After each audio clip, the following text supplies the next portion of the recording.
Hello guys. അപ്പോൾ ഇന്നത്തെ വീഡിയോയിൽ പറയുന്നത് it's okay to be not okay എന്ന സീരീസിലെ വിശേഷങ്ങളാണ്. അപ്പോൾ ഞാനിത് കുറേ നാളായിട്ട് മാറ്റി വെച്ചിരുന്ന ഒരു സീരീസ് ആയിരുന്നു. കാരണം കുറച്ച് സീരിയസ് വിഷയങ്ങൾ ആയിരിക്കും ഡിസ്കസ് ചെയ്യുന്നതെന്ന് കരുതിയിട്ടാണ് മാറ്റി വെച്ചിട്ടുണ്ടായിരുന്നത്. ഇത് ഒരു റൊമാൻസ് കോമഡി ജോണറിൽ വരുന്നതാണെങ്കിലും കുറച്ച് ഇമോഷണൽ ടച്ചുള്ള ഒരു ഡ്രാമഡിയാണ് ഈ സീരീസ്. അപ്പോൾ ഈ സീരീസിൽ നമുക്ക് വരുന്നതെന്ന് വെച്ച് കഴിഞ്ഞാൽ മെയിൻ പ്ലോട്ട് എന്ന് വെച്ച് കഴിഞ്ഞാൽ ഫെയറി ടെയിൽസ് ആണ്. നമ്മൾ പണ്ട് കേട്ട് മറന്ന കുറേ ഫെയറി ടെയിൽസ് ഈ സീരീസിൽ വരുന്നുണ്ട്. അതും മോഡേൺ ടൈംസും കൂടെ ഒന്ന് ബ്ലെൻഡ് ചെയ്തിട്ടാണ് പറയുന്നത്. അത് ഒന്ന് കമ്പയർ ചെയ്ത് ആണ് ഈ സീരീസ് മുന്നോട്ട് പോകുന്നത്. നമുക്ക് സ്റ്റാർട്ടിങ്ങിൽ നോക്കുമ്പോഴത്തേനും നായികയുടെ എൻട്രി തൊട്ട് ഫെയറി ടെയിലാണ് സ്റ്റാർട്ട് ആവുന്നത്. ഫെയറി ടെയിലിൽ ഇങ്ങനെ പറയുന്നതും അതുപോലെ തന്നെ മോഡേൺ ടൈംസുമായിട്ട് ജസ്റ്റ് ഒരു കമ്പാരിഷൻ കൊണ്ടുവന്നിട്ടാണ് സീരീസ് സ്റ്റാർട്ട് ചെയ്യുന്നത്. ഒരു ലോൺലി ആയിട്ടുള്ള ഒരു പ്രിൻസസിന്റെ കഥ, അതാണ് സീരീസ് സ്റ്റാർട്ട് ചെയ്യുന്നത്.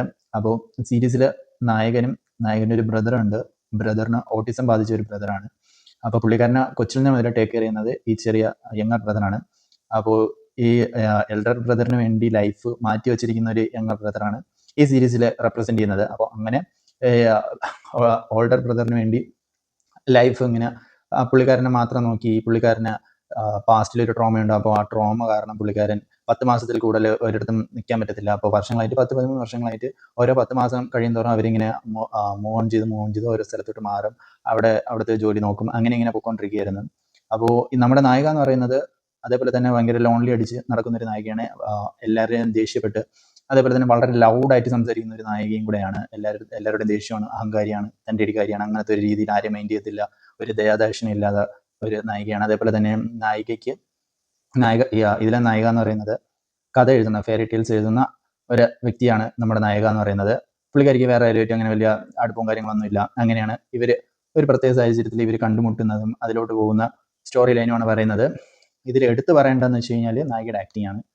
നമ്മൾ കണ്ടിരുന്നു അങ്ങനത്തെ രീതിയിൽ വളരെ രസമുള്ള നാച്ചുറൽ ആക്ടിങ്. അതേപോലെ തന്നെ പുള്ളിക്കാരിൻ്റെ എഫേർട്ട്, വോയിസ് കുറച്ച് ലൗഡ് ആയതുകൊണ്ട് തന്നെ പലയിടത്തും പുള്ളിക്കാരിക്ക് കുറച്ച് എക്സ്ട്രാ എഫേർട്ട് ഇടേണ്ടി വരുന്നുണ്ട്. അതിൻ്റെ റിസൾട്ട് നമുക്ക് സീരീസ് കാണുമ്പോൾ തന്നെ മനസ്സിലാവും.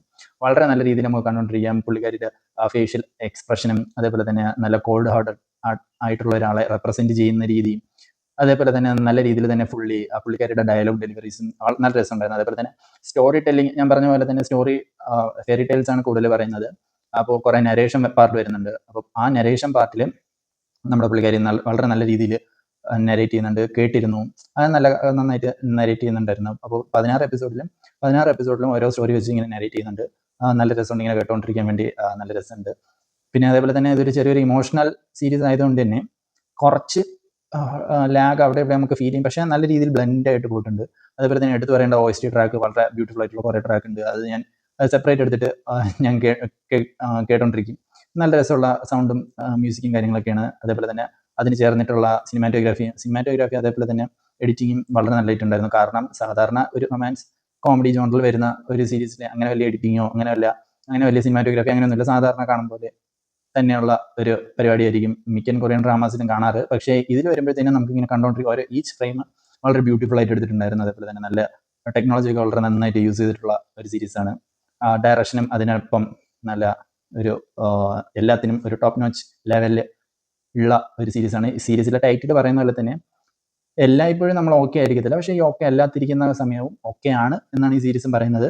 എല്ലാവരുടെ ലൈഫിലും ഒരു കുറേ നാൾ ഭയങ്കര ഡാർക്കും അതേപോലെ തന്നെ വളരെ വിഷമമുള്ള കുറേ കാര്യങ്ങൾ നടക്കും. പക്ഷേ അത് കഴിഞ്ഞും നല്ലൊരു സമയം വരും എന്ന് തന്നെയാണ് ഈ സീരീസ് പറയുന്നത്.